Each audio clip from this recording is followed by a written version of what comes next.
Procuradora-Geral da República, Raquel Dodge, deve recorrer até amanhã da decisão de Dias Toffoli, que suspendeu todas as investigações baseadas em dados do COAF, abertas sem prévia autorização judicial. Como o caso tramita em segredo de justiça, ainda não se sabe exatamente o que Raquel Dodge, a Procuradora-Geral da República, vai argumentar junto ao STF. Dentro do Ministério Público Federal, é consenso que deve ser mantido o procedimento feito até agora, pelo qual o COAF comunica ao órgão, no caso o MP, movimentações atípicas individuais que levantam suspeitas. É, aliás, o que recomendam órgãos internacionais de combate à lavagem de dinheiro e não o envio de dados globais, como defende o atual presidente do Supremo, Dias Toffoli. O mais urgente para os procuradores, porém, é que Raquel Dodge consiga do ministro a retomada das investigações. Então são milhares de investigações que estão suspensas por essa canetada que o Toffoli deixou para dar, porque é um caso que já estava para ser decidido há muito tempo, deixou para dar no momento em que ele era o plantonista durante o recesso do Poder Judiciário. É isso que as pessoas precisam ter em mente. E aí suspendem milhares de investigações, marca o julgamento só para meses depois, o julgamento em plenário, quando os 11 ministros do Supremo Tribunal Federal decidem. Não, ele foi lá sozinho e deu a sua canetada, contrariando aí os padrões internacionais. Augusto, então estamos aguardando ansiosamente essa manifestação da Raquel Dodge, que deve estar sendo emparedada no bom sentido ali de pressão de procuradores, pela defesa daquilo que eles fazem, e está sendo criticado internamente também por ter movimentações políticas visando a recondução do cargo. Estamos próximos aí da escolha do Procurador-Geral da República, do sucessor da Raquel Dodge. Já saiu a lista tríplice, a Raquel Dodge não faz parte, mas o presidente não é obrigado a escolher um dos integrantes dessa lista tríplice, quer dizer, das 3 pessoas indicadas pela categoria, pelo Ministério Público, para exercer essa função. A Raquel Dodge já deveria ter recorrido, já deveria. Isso aí precisa acabar rapidinho. O Dias Toffoli é incapaz de seguir aquela frase, repito, sempre é uma frase muito didática, popularizada pelo Juscelino Kubitschek. Ele não tem compromisso com o erro, errou feio, insiste nisso, vai ter que recuar, porque além do que recomendam os órgãos internacionais de combate à lavagem, as atribuições fixadas por todos os textos que existem sobre o COAF determinam que ele apure irregularidade, sim, e que comunique, apure movimentações ilícitas, comunique movimentações suspeitas, e é o que tem que fazer. Ele existe para isso, COAF. Zé Maria Trindade. Eu estranhei, até falei aqui no programa, né, sobre o atraso e lá a situação ali da Procuradora-Geral da República, que tinha que sair imediatamente em defesa não só dos procuradores que foram hackeados, né, nesse crime, mas também dessa situação aí do presidente parar as investigações. Um dos subprocuradores da República me disse que a opção foi de coletar mais dados. Ela pediu informação de vários processos, claro, analisou processos que estão paralisados e aí decidiu recorrer de uma maneira mais, vamos dizer, com mais argumentação. Exato. Mas saíram na frente dela, por exemplo, 3 partidos políticos, né, que já apresentaram pedidos lá para que o presidente mude a sua decisão. A Procuradora-Geral sabe de que não há como recorrer ao plenário agora. O plenário está em recesso. Uma possibilidade é recorrer ao próprio ministro para que ele reconsidere. Esse assunto cai no plenário do Supremo. Agora, o que há é uma tendência de não permitir que fique como antes. Haverá mudanças, haverá uma regra nova ali definida pelo Supremo de como será esta transferência de sigilo. Eu insisto nessa palavra, transferência, porque não é abertura. Um órgão público se comunica com outro órgão público que mantém responsabilidades. Então, qual é a responsabilidade? De manter o sigilo da informação.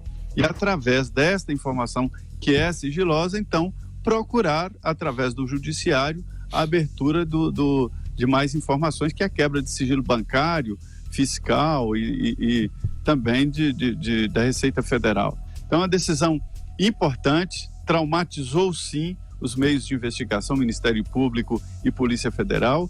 E mais do que isso, sabe o que eu senti? Eu conversei com alguns assessores da Polícia Federal que dizem que ninguém sabe exatamente o que fazer diante da decisão. Veja que insegurança jurídica.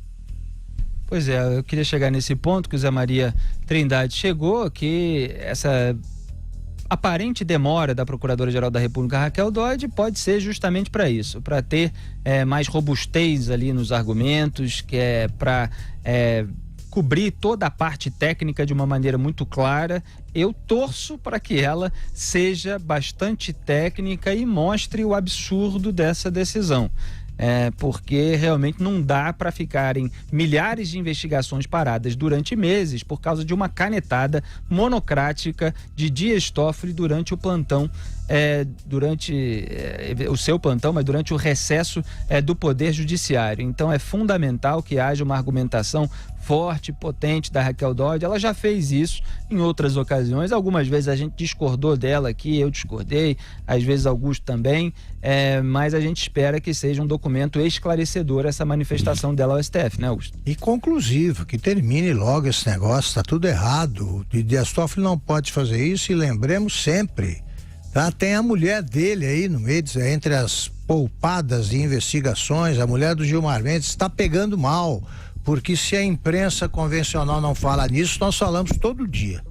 E havia novidade que eu prometi no bloco anterior, Augusto Nunes, que é o seguinte: a PGR, a Procuradora-Geral da República, Raquel Dodge, ela já recorreu da decisão do Dias Toffoli, que suspendeu milhares de investigações baseadas no COAF. A gente tinha dito que isso ocorreria até amanhã incluía a possibilidade de que ela fizesse isso hoje, e foi o que ela fez.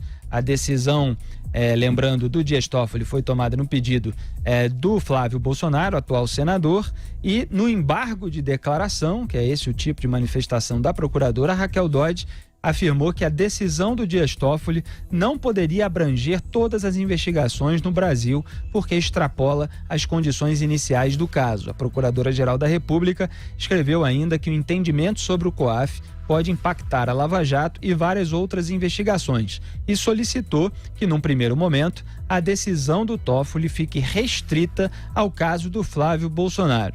Aos poucos aqui, ao longo da nossa programação, e amanhã a gente vai detalhar mais essa manifestação da Raquel Dodge, que é uma manifestação longa que acaba de sair. Augusto, mas pelo menos o tom, pelo menos o objetivo está correto, de acordo com o que a gente esperava. Cumpriu o seu dever, é isso mesmo, é o que ela deveria ter feito, fez, né? Como você lembrou, Felipe, ela disse que até amanhã faria, fez uma mais cedo ainda do que a gente imaginava. Então é isso aí, cumpriu o seu papel, e os procuradores fizeram muito bem em pressioná-la, porque isso é legítimo, ela é representante também, ela não chefia apenas o Ministério Público, aliás, não tem um chefe, né, nesse sentido aí do mandar aqui. Ela lidera, isso aí por escolha deles próprios, mas eles devem pressionar quando se sentem descontentes. Zé Maria Trindade. Mas o Supremo é prerrogativa dela, da Procuradora-Geral, de apresentar, ela tem a prerrogativa também de representar contra o Presidente da República. O Procurador-Geral da República tem que ficar muito atento, porque ele é um representante do Ministério Público Federal, e a gente tem feito críticas exatamente com relação a demoras, né? Acho um argumento muito bom esse, de que não deveria ter repercussão geral. Eu sempre entendi que repercussão geral é depois de um assunto ser discutido no plenário, e aí se produz essa jurisprudência que se chama repercussão geral, criada recentemente, coisa de, 10 anos para cá, que isso é recente em justiça, né? Para evitar que os processos fiquem acumulando com o mesmo objetivo na justiça. Quando dá essa repercussão geral, significa que todos os juízes do Brasil são obrigados a emitir sentenças com base nessa jurisprudência, na súmula. Isso não pode ser definido através de uma decisão monocrática, ou seja, de uma decisão de um ministro do Supremo. Então não tem repercussão geral, mas o que a liminar dele mandou paralisar, mandou suspender todos os processos que envolvam informações do COAF e da Receita Federal. E aí a procuradora está dizendo, tá bom, aceita só aí do Flávio Bolsonaro e deixa o resto andar. Aí depois, então, o Supremo pode até se reunir e definir uma repercussão geral sobre o uso dessas informações. Achei um argumento muito bom, e o Toffoli, se tivesse juízo, ele mesmo redefiniria a sentença, porque ele pode fazer isso. E aí restringe a decisão ao caso do senador Flávio Bolsonaro, que foi usado para dar legitimidade a esta canetada durante um recesso para paralisar processos em toda a Polícia Federal. Agora, Zé, você está me contando uma história aí que eu não conhecia bem, que realmente é preocupante, essa repercussão geral, e é um negócio que é uma jurisprudência imposta, né? Que fica valendo para todos os outros casos por uma decisão monocrática. Tá doido? Nesse caso foi. Pois é, então, tá doido. Isso aí é uma coisa que deve ser muito episódica, muito rara, né? Não pode ser usada com frequência, e claro que só pode ser uma decisão do plenário, porque envolve tudo. Você paralisa milhares de processos em andamento. Agora, de novo, né? É aquela história da Cruzoé, é muita coincidência. Vem um caso do Flávio Bolsonaro, que ele poderia fazer isso, tá bom, para um caso. Agora, aproveitar para parar o caso da mulher dele também é um pouco exagerado, né? É para que a gente acredite em coincidência. Ele aproveitou e limpou a ficha aí de todo mundo, achando que isso seria possível e que o brasileiro realmente é um idiota irrecuperável. Não é, não é. Aliás, eu vou ler aqui um trecho da decisão da Raquel Dodge, porque nesses embargos de declaração ela pede que a decisão do Toffoli seja aclarada nos seguintes aspectos. E aí ela lista 3 casos de obscuridade da decisão do Dias Toffoli. Aliás, é até bom, porque isso é um termo técnico aqui do mundo jurídico, essa obscuridade, embargo de declaração, isso é frequente. Mas é bom a gente lembrar, vocês que ouvem e acompanham esse programa, os Pingos nos Is, que a gente mostrou aqui o Dias Toffoli numa entrevista, a gente mostrou o vídeo de ele mal sabendo explicar a decisão que tomou.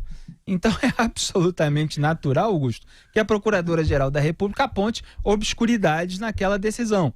Ele falava ali de quebra de sigilo bancário, cuja autorização judicial já era necessária antes da decisão dele. A gente subiu uma pílula, que é como a gente chama esses trechos de destaque do programa, que tinha esse título: o plantonista Toffoli mal sabe explicar a sua própria canetada. Algo assim, vocês procurem no YouTube que vale a pena.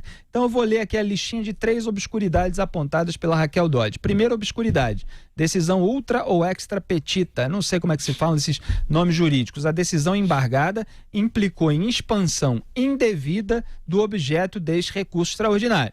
É o tema que a gente estava falando aqui. Ele poderia decidir a respeito do pedido do senador Flávio Bolsonaro, mas ele expandiu para milhares de investigações. Segunda obscuridade: contrariedade a precedente vinculante do STF. A decisão embargada determinou a suspensão de inquéritos e PICs, né, que são os procedimentos investigatórios, apesar de precedente vinculante do STF estabelecer a inaplicabilidade do artigo 1035 do CPC, do Código de Processo Penal, a inquéritos e PICs. Terceira obscuridade: ampliação do pedido para abranger situações diferentes em curso no território nacional, incluídas sem pedido expresso. A decisão embargada aplicou dispositivos legais e precedente do STF que se dirigem a temática completamente diversa. Está aí a Raquel Dodge mostrando que a argumentação do Toffoli está se referindo ao tema errado. Então, isso aqui é uma lista inicial, introdutória, e depois ela, em páginas e páginas, ela explica e argumenta em cima de cada uma dessas obscuridades apontadas. Não vai dar tempo da gente entrar em maiores detalhes no programa de hoje, mas a gente tenta trazer maiores detalhes amanhã, se já não tiver caído toda essa decisão. Dá para fazer só uma observação? Claro. Eu recomendo a doutora Raquel que não fale muito difícil não com o Toffoli, que seja mais pedagógica, porque o Toffoli levou bomba. É o estagiário. 2 vezes na tentativa de ingressar na magistratura paulista. É o estagiário. Então, é bom traduzir. Mas ele tem assessores. Então, remete direto aos assessores, né, Zé? A tendência, né? É porque é estranho, Augusto Nunes, a tendência é que os assessores, pelo menos, saibam argumentar, saibam escrever uma decisão. Aí o ministro vai dar uma entrevista coletiva e ele não sabe. A gente entende. Não entendeu, né? Só que é estranho quando nem o ministro sabe explicar na coletiva, nem os assessores parece que sabem escrever a decisão. Fica tudo uma obscuridade completa e setores da imprensa acham aquilo o máximo, aquilo está certíssimo. Como assim? Uma decisão tomada no plantão e depois ainda veio essa informação de 3 semanas antes. O escritório da mulher dele, a investigação a respeito disso estava sendo iniciada pela Receita Federal. Quer dizer, é tudo de fato muito obscuro e a gente está apontando aqui a obscuridade desde o primeiro dia. Agora, a respeito da prisão dos suspeitos de hackear os celulares do Sérgio Moro e do Deltan Dallagnol, pauta quente do dia que começou o nosso programa. Só algumas confirmações aqui. Um laudo de peritos da Polícia Federal, como havia dito, a Folha tinha apurado, é uma das principais provas que embasaram essas prisões dos 4 suspeitos. O documento é mantido em sigilo pelo juiz Valisney de Oliveira Souza, titular da 10ª Vara Federal em Brasília e responsável por autorizar as prisões, registra a Cruzoé. Os alvos teriam praticado uma série de crimes cibernéticos, segundo a PF, inclusive fraudes bancárias. A gente apontou isso aqui no começo do programa. E a revista também informa que os investigadores dessa operação, spoofing, esperam descobrir quem está por trás dos hackers presos hoje. Lembrando que eles já foram transferidos para Brasília e devem ser ouvidos, inclusive, em depoimento, ainda hoje. Nós também estamos querendo saber quem são os mandantes, quem estaria por trás, né, Augusto? Sim, claro.